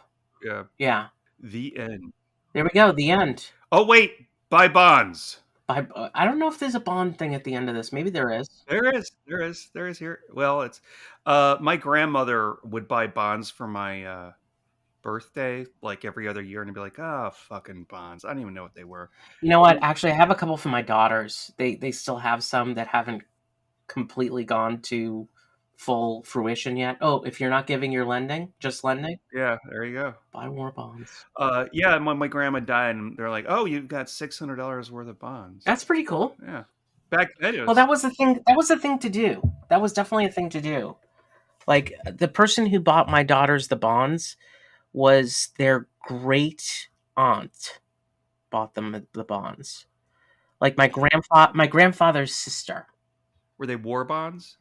No, they weren't. They were just regular, everyday U.S. bonds. My grandma called them war bonds, but we weren't at war. But maybe that's just what she called them. That makes sense. Yeah, maybe it's what she called them. Like they're similar in many ways, but basically you're putting up $50 or whatever it is. It's $100 bond. It comes to maturity in 20 years or 25 years or something. Yeah. But bonds is what led to the whole Silicon Bank fiasco. Do you really want to talk about the Silicon Bank fiasco? No, I'm just saying that all the bond talk. Oh, please. Because I can explain that whole thing, and I don't want to do that to these people. I'm just saying. No. I'm just saying the whole bond talk reminded me of that, since it is. But okay, I misread the thing about the paint. Apparently, it loosely references two other Holmes stories. The whole paint thing with the so them getting on the wrong trail. I don't know. It's cited as referencing back to the sign of 4 when the dog gets confused in the trail. Yeah, that makes sense. And then the paint, it's luminous paint, which is just a reference to the luminous paint used on the scary dog in the Hound of Baskervilles. Oh, okay. All right. Yep. Actually, they do something with phosphorus later on in this. The Scarlet Claw uses phosphorus as a luminous thing to make a monster look scarier. And they do a really good job with it. I can't wait till we watch that one. That's a really good one, the Scarlet Claw. There's a monster? Yeah, quotation fingers, a monster. Okay, so we're talking Scooby-Doo type stuff. We're not talking... No, it's better than that. It's I wouldn't say it's Scooby-Doo. Okay, no, all right. No, I'm not saying Scooby-Doo's bad, dude. I'm just relax. No, but I mean, it's more like legend and paranormal and stuff like that. That's the drive of that particular episode. Okay. So, and it's one of my favorites by far. Anyway, so Secret Weapon. What'd you guys think? Much improved. Much improved. I don't think the directing is improved, but I definitely think the story's improved. No, it's not about the directing. It's not that. Just my overall takeaway of the movie itself, and then just following the story. The story was certainly more engaging, even though most of the, what do you call it, the subterfuge, I mean, I usually knew well ahead. Again, I knew ahead of time, like most of the deceptions throughout the movie. So I saw all that stuff coming. But that said, I was still more invested in the plot in this one. Yep. And there was the convoluted things like Topol. Tobel. Tobel. It's like it's just like yeah, it's cool that he left a secret message, but at the same time, I can't. It's hard to abide by a character being so careless and almost doing everything they can possibly do to get caught. But I mean, it has to happen for the story to progress. And the Moriarty, okay, yeah, he is pretty smart, but then he does all the dumb Bond villain things at the same time, the same Bond villain mistakes. So it's kind of hard to reckon him at the end of the day. So it would have been better had he just shot Sherlock Holmes in the face. Well, of course, but then again, then what do you do? So you're stuck again. But it was still a lot more engaging and I guess more entertaining. And as I already stated, I just like seeing trends and like historical trends or like connecting things. And I see a through line again from this movie to something like North by Northwest, which was like the original suspense action picture in the modern sense. Yep. Sir, careful. Well, because North by Northwest is like a stepping stone to getting to Dr. No and especially From Russia with Love. What is this? I don't. Go ahead, Sean. All right, I'm gonna. I can't help it. No, go ahead. I don't feel that North by Northwest is a stepping stone to Dr. No and From Russia with Love. I think that that's apples and oranges. I think this is a little bit more of a stepping stone to that.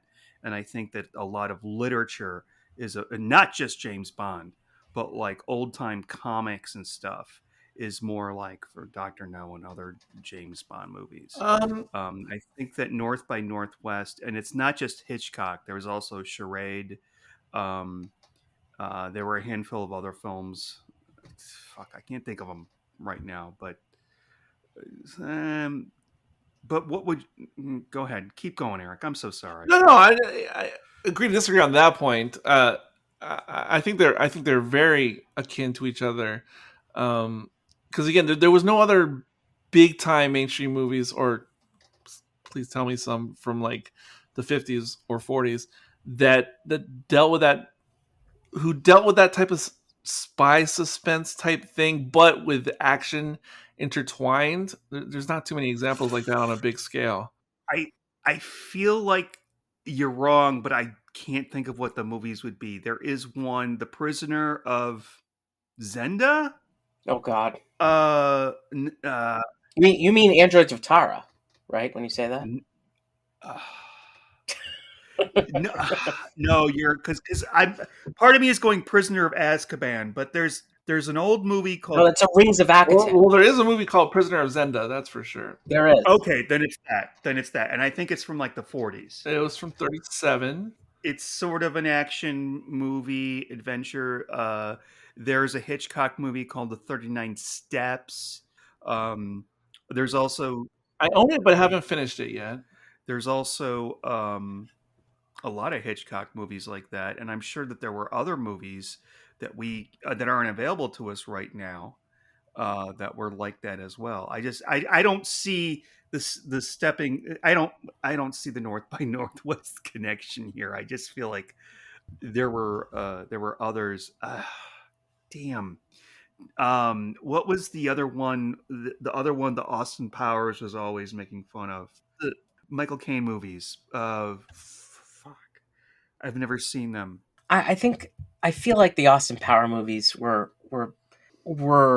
looking more like at the Roger Moore James Bond movies. No, there was another what's the Michael Caine spy movies? Somebody's yelling at us right now. They know what they are. Harry Palmer? That could be it, but I don't think that's the name of the movie. There's the Icarus File, Funeral in Berlin. These are all Harry Palmer movies. And when did those come out? Mid 60s, late 60s. So at the same time as James Bond. Well, I mean, that was the thing. That whole genre obviously got super hot in the 60s. Yep. And yes, by the way, yes, this is a character that Michael Myers cited, Harry Palmer. He has the Austin Power glasses. It's Mike Myers. Michael Myers. Right. Yeah, Michael Myers is from the Halloween franchise, I believe. Yes, let's get that straight. Right. I was citing his Christian name, but Yeah, yes. fair enough. No, his actual name is Mike. His name is not fully Michael. It's Mike. No, I'm just kidding. I don't know. It's probably Michael, but he's like, maybe I shouldn't use that. He was born Michael John Myers. Wow, creative parents there. And his brother is Paul Myers. You got all the Bible names. So, so Sean, like, okay, that aside, like, what is your feeling about this specific movie, even in comparison to last time, or I don't even remember what I was putting aside. I was babbling there for a while. I like this movie actually. My first knee jerk thing to say was there's way worse ways to spend, what is it, 65, 70 minutes. But no, this is actually not bad.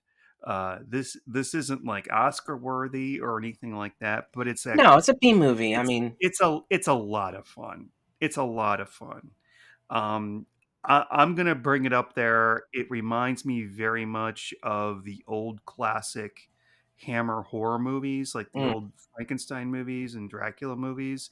Obviously, a little bit less dramatic, but it feels like they had the same budget. And they were taking a classic character like Dracula, Frankenstein's monster, or Sherlock Holmes, putting him in a unique setting away from the novels or the books, and making him do something new. It kind of reminds me of that, and it's comfort food for me. It really is. It's comfort food. yeah, this is all.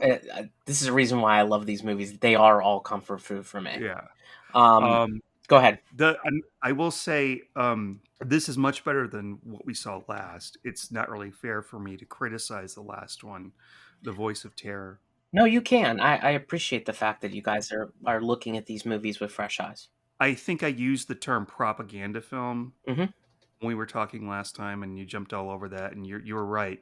But it that one felt a little too, hi ho, we're in World War II, we're going to defeat the bad guys, whatever, blah blah blah blah blah. This one, despite being set in the midst of the war, you don't get that patriotic English. Da, da, da, da, da, da, da, da, da, da. That's French. That's not English. I think I get your point, though. But you don't get that Casablanca, high whatever. Yep. I mean, there are a few moments where they mention the war. They're flying over Dover, and he looks out, and they see the English warships and all that. And I was afraid that would be more of it would be like that. And what they don't realize when they made this is they had no idea in 1940, whenever they made this, 42. they had no idea that 3 people in 2023 would be watching it, obviously. Hmm. And things that I never really thought about, like walking down the street to 221 Baker Street and tripping over the bricks of all the surrounding buildings that have been bombed by the Nazis. I don't think about that a lot.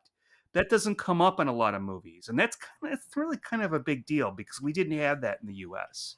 It's for them it was contemporary, it was commonplace. They put it in the movie. For us now, it's just really kind of scary and fascinating at the same time.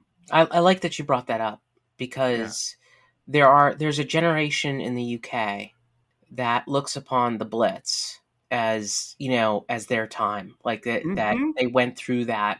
And you're right, we can't, even our parents can't Yeah. identify with that. And I love that scene. It's just a great scene. Yeah. My father pointed out that scene to me. And could you? I'm like, why are there, again, I was 13 or whatever. I'm like, Dad, why are there bricks out Yeah. there that you can trip over? And he was telling me that they were getting bombed and there are buildings that were in shambles. And they'd have to wake up in the middle of the night and go down to the tunnel, and you don't know when that's done whether or not you're going to have a fucking house. Well, yeah, I mean, it must have been an incredibly scary time because, again, 42, the war hadn't turned completely in the Allies' favor by 42, not yet. No, but I mean, obviously, I understand everything you guys were talking about. I mean, not being able to understand, living through World War II, But we don't even have to go back that far in history at all. We can still do present day, because I've been thinking about this stuff recently, because I've been seeing some videos on social media showing cities in Ukraine, like seeing pictures from 2 years ago versus present day, and that stuff looks like Hiroshima. Yeah. May I? I'm just going to mention something else. My mom, she is right now. She was born in 1950, and she cried at the stupidest movie you can ever imagine crying at, and that movie was Indiana Jones and the Kingdom of the Crystal Skull. Oh my God. And the specific scene that she cried at was the one that we all laugh at when he gets into the refrigerator and the nuclear explosion goes off. She said she cried at it because she remembers that time when people would just blow up bombs and willy-nilly in the desert. And, there are legends about that they made this John Wayne movie nearby. And everybody, the cast and crew all died of cancer within, 10 or 15 years. She's like, I remember that. I lived through it, the duck and cover times. And by the way, so did we. So did we. More or less. Yeah, I mean, I certainly did. I mean, I was, 10 or 11 years old when Ronald Reagan was president. Yeah. And The Evil Empire and the movie The Day After and Threads and all those movies that came out at that time. Fuck. Threads. I don't even want to think about that movie. Yeah, we're not doing a commentary for that movie, by the way. Yeah. But we weren't, it didn't affect us as much as, hey, get up out of bed, 2:00 in the morning, go down. We're going to deal with, okay, all right. I was just told, I don't know why we're getting into this. This is me getting into, I was just told, you know what? Don't worry if it happens. You're just going to die. I swear to God, they told me that. We were in Chicago, so you know what? It's just going to be right away. You're going to die. Don't worry about it. You'll never even know it's coming. Actually, I would. It was definitely a scary time, and I think that, and this is my editorial right now as we speak in 2023 and time boxing this in April 2023. I don't think people realize today the fear that we had in the early 80s, in the mid 80s about, and again, I wasn't around the 50s, but I'm sure that they did have to go through something similar, that Russia could just launch a nuclear weapon at us. And nobody really today understands this because I see nobody, but I think under a certain age, like if you were born, like my daughter's age, if you were born in the year, my oldest was born in 2000. Okay. So she's going to be 23 this year. Like she's never lived through a time when we were at war, like really at war. I'm not talking about like Afghanistan or whatever. Well, yeah, I mean, you're talking about like a full-on war, like the equivalent of the World War, or something involving a draft, like Vietnam, right? Or even like a Cold War. Well, see, okay, well, this is what I'm getting at, because we're in a Cold War now. What's I'm getting at though with present day, because the same things are existing, just exactly what you're saying about the historical stuff is all still happening right now. Like people don't understand how Ukraine was a modern, first world country like 2 years ago. I wouldn't say first world, but okay, go on. Well, I don't know what second world is, and it's certainly not third world. But no, if you watch the footage like I was watching, it looks like you're looking at London, like random parts of London. It's a fully, operational metropolitan area, like you would understand anything. And then now it's all like rubble and completely destroyed, much of it. So no one is able to really grasp that as from a distance. And then you're talking about like the nuclear scare stuff. Again, it's happening right now. Right now. And the fact that, especially, I mean, some younger people are tuned into it and a little bit freaked out about the whole, nuclear warfare aspect. Certainly older people are, because we're remembering the old days.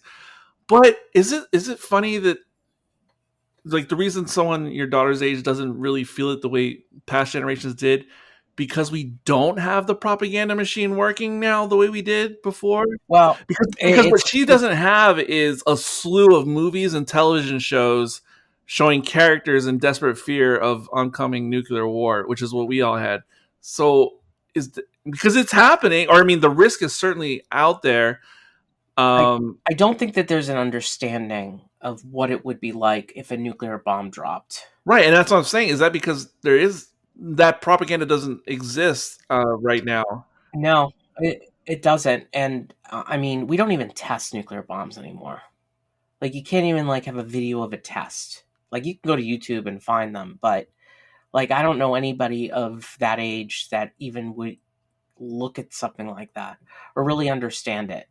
And the other thing is, and I'll add this to it, and this is me on a political soapbox, but I don't think it's really taught in schools very well either. No, it's not. They don't teach Like that. like Hiroshima and Nagasaki, like that stuff was taught to us. Absolutely, yeah. Like we saw the pictures.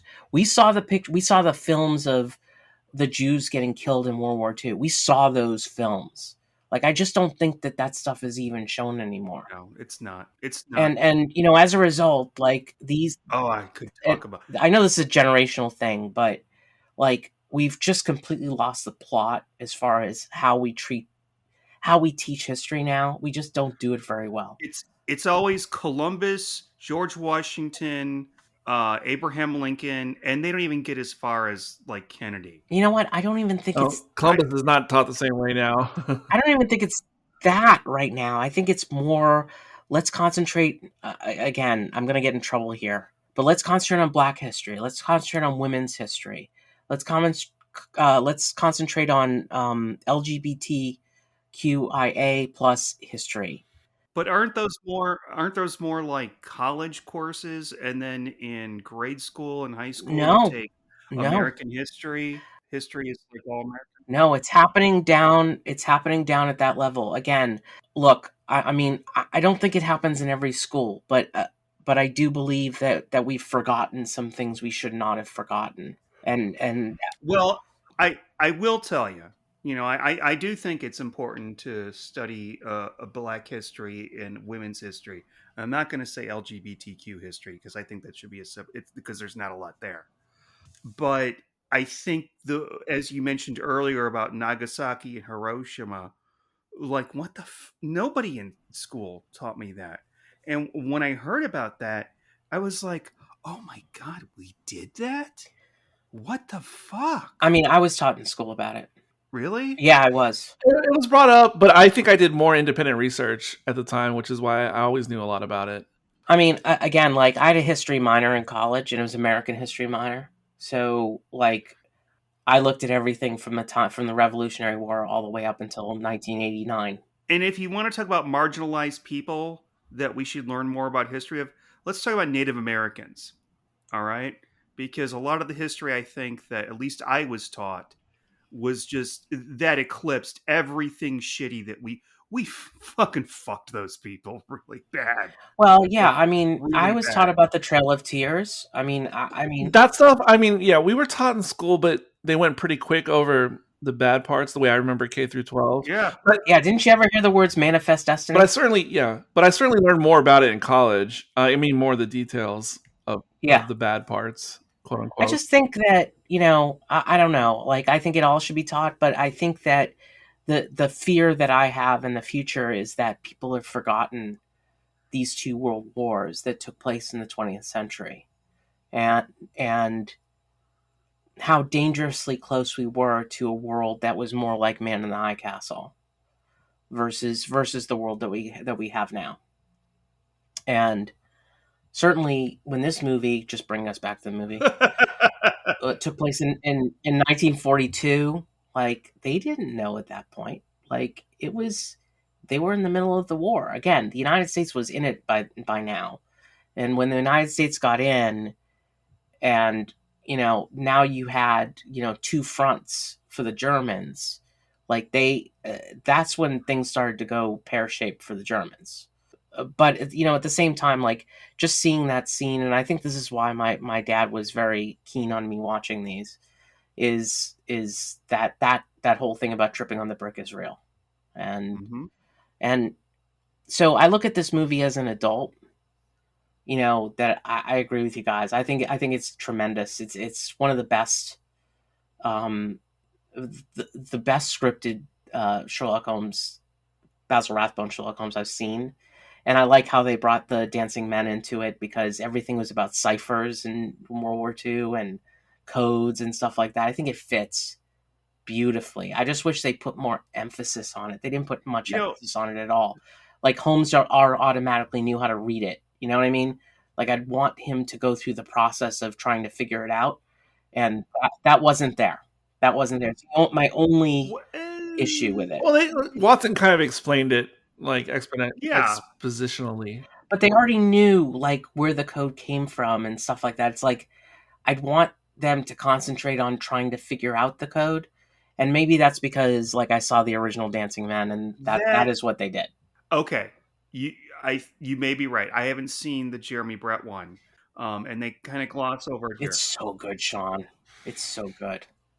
Now I want to get those on DVDs now. It's the original material.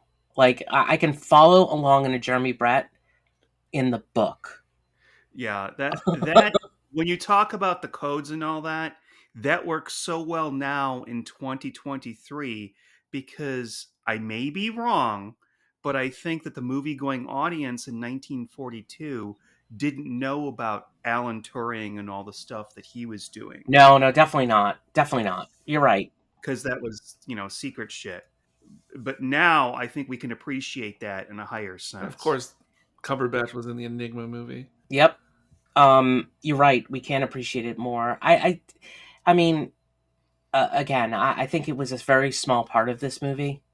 So, it just didn't have the welly that it would if you watch the original.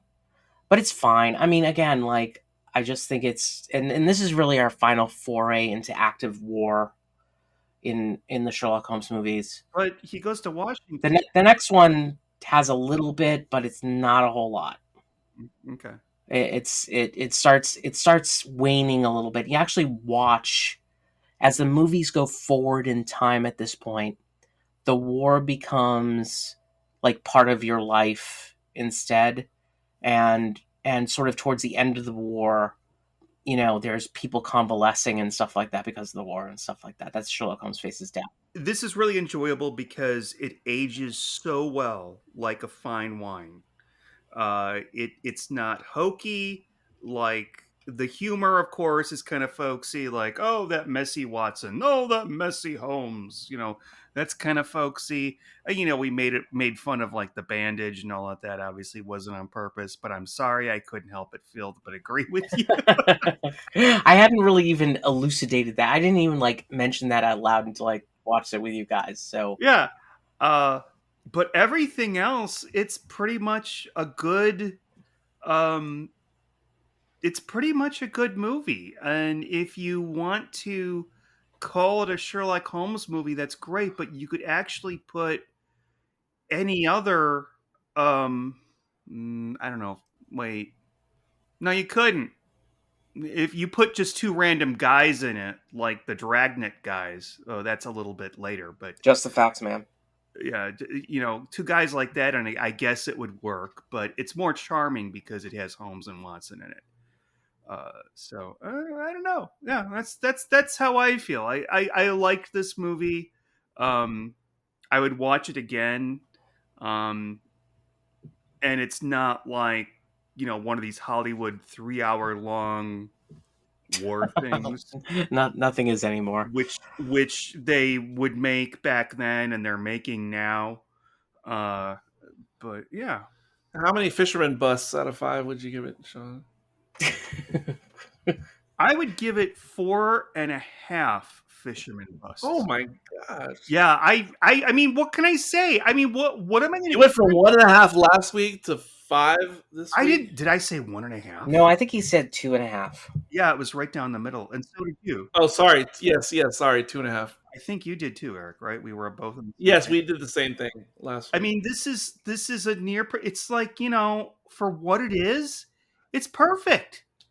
The only way I could make this better, is if we just took Holmes and Sherlock and put them in like a mansion in England, and it's a dark and stormy night, and someone's stabbed in the back, and we have 8 suspects who done it. But that's not what the story's about. Maybe for another story they can do that. Oh, they do. They do. Well, wait for House of Fear, my friend. And there are many types of detective stories out there, and Holmes has always been sort of, it's been a, well, it's one of the original detectives, obviously. He's one of the original detectives after Edgar Allan Poe's creation, but then they kind of switched off after that, and they made like the cozy genre, which is like Miss Marple, and then they had the hard boiled genre, which is like Raymond Chandler and Philip Marlowe. And I kind of have the idea that they're going with the Philip Marlowe, Raymond Chandler genre in this, and they're trying to make Holmes a little bit more hard boiled than cozy. Um, and I didn't like the Raymond Chandler books. I didn't like the hard boiled mysteries, but I like these. They're a little bit hard boiled, but they're definitely not cozy. So, and they're a little bit more hard boiled than the original Sherlock Holmes. Does that make sense? If you all know what I'm talking about, Yeah, I know what you're talking about. I think so. Yeah. hard boiled and cozy, because you could actually draw a map. And maybe I know too much about this than normal people do who would be listening to this. So okay, I'll shut up now. So I give it like 3.5. Fisherman. Did you say fisherman? What did you say? I Fisherman thought bus. fisherman trunks. Bus. Fisherman bus. I would give it 3.5. As I said, like I'm already. This movie gave me hives when I was a kid, or gave me bad dreams as a kid, and I still think as an adult I like it more. Um, but knowing the rest of the series, I would give it a 3.5. I think it gets better from here. I'm looking forward to that. And also I think this is such a handsome movie.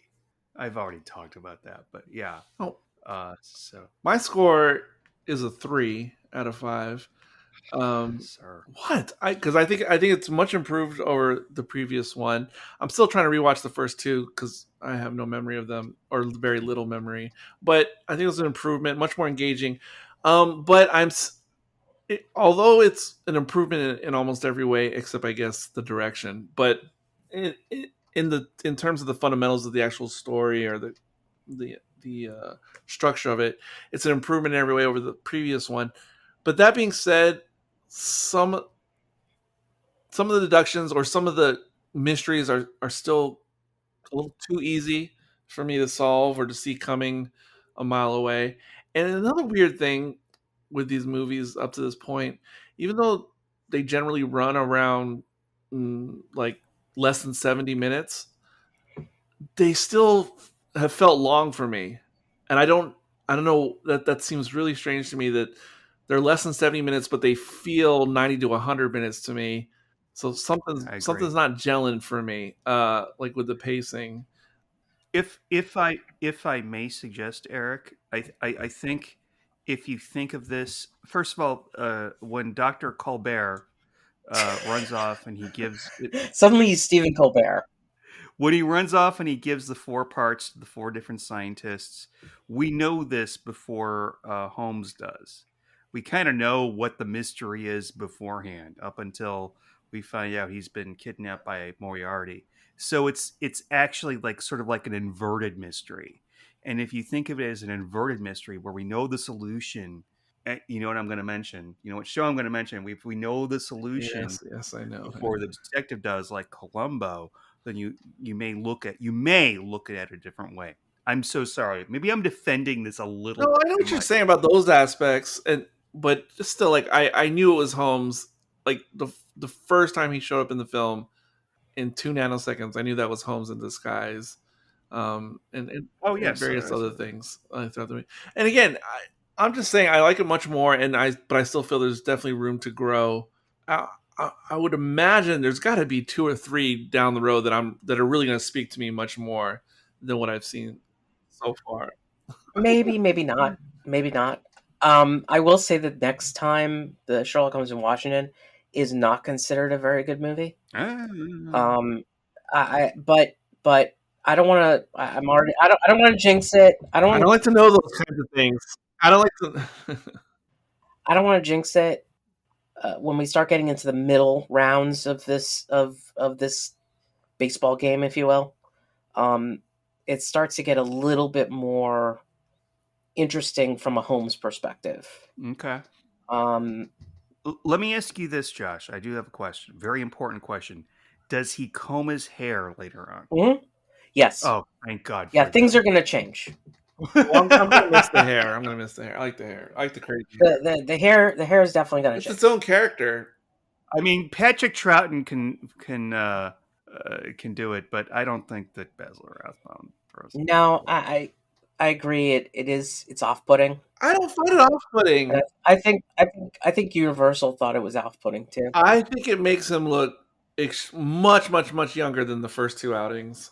Well, the other thing is that we don't know the hairstyles at the time. They definitely wanted to take him out of being from Victorian London. Yeah, but that's also Definitely wanted to do that, so they wanted to give him a modern hairstyle. yeah, well, I don't know if that's a 1940s hairstyle. It is. What? It is. Watson remained the same. Watson had his I mean, Watson, it's just again, Watson is the comic relief in this whole thing, and continues to be, and will always be the comic relief. bumbling old man type thing. Yeah, which does not fit the literature in any way, shape, or form. No, it doesn't. But we'll see. We'll see. It'll. I'm anxious to get through, these early films and start getting into the meat, if you will. And again, it could just be that you guys hate them all or don't like them all. I would understand that you don't, if you decide not to like them when you watch them. But I think there's a good chance that I'm not going to hate them all. it's there's certain movies. Sean just give a 5 to this one. I mean, come on. There's certain movies that I really enjoy and will watch quite frequently, and we haven't gotten to them yet. Okay, so I'll leave that there. All right, I think we've commented enough on this one, and thank you guys once again. We went through a 1942 movie, and even though it felt like it was 4 hours, Eric, these are definitely short. So it's good to go through them with you guys, and until next time, when we watch Sherlock Holmes in Washington, which is a show off of the United States. Yeah, America, fuck yeah, America. Yeah. Until next time, this is Josh. This is Eric. And this is Sean. And we'll see you next time on the 7% Solution.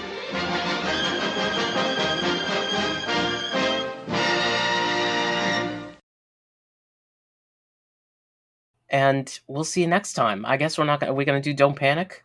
The game is not afoot. Well, it is. It's a toe, actually. Toe bell. Oh, God. Topol. End of podcast. Tradition! Sean, you must have been naming the wrong movie, The Prisoner of Zenda, because there's the 30s version and the 50s, and the 30s one looks like a straight up swashbuckler, and the 50s one is like a period costume drama. Oh, wait. Question: does the 30s one have C. Aubrey Smith in it? Old man that was in, and then there were none. Let me see. C. Aubrey Smith, Prisoner of Zen. Okay, that's the one that's a caper movie. It might be a caper movie, but from the trailer, it looks like a swashbuckler. A lot of sword fighting, a lot of that kind of business. Yeah, that was a movie. I remember I was in a play in high school, and one of the ladies that was co-directing the play said, "Here, watch this movie, Prisoner of Zenda. You should act like C. Aubrey Smith." Which, by the way, don't fucking do that. I like the part in my own way, and that was actually you're acting too fucking gay. But I still like the way I play the part. But anyway, you were acting. Wait, what age was this again? What age were you when this was happening again? I was a senior in high school. Oh. For some reason, I thought you were, first of all, younger, and then I was like, why would they be telling you not to act so gay? Well, I was younger, yes, than I am now. No, younger than a senior in high school. It may have been junior. But they were saying you were acting too gay? Yeah. I remember her sitting down with me, and I was saying all my lines. Is this really? And I was playing an older, emasculated man that was married to a woman. I can show you the picture out of my high school yearbook. We took a really good picture together because the girl that took all the pictures for our high school yearbook, she was like, "Oh my God, you two are so great in this play," blah blah blah. So she took a picture of us, and I was just playing it. I didn't realize it at the time, but I was just playing this part really gay. So I just went with it.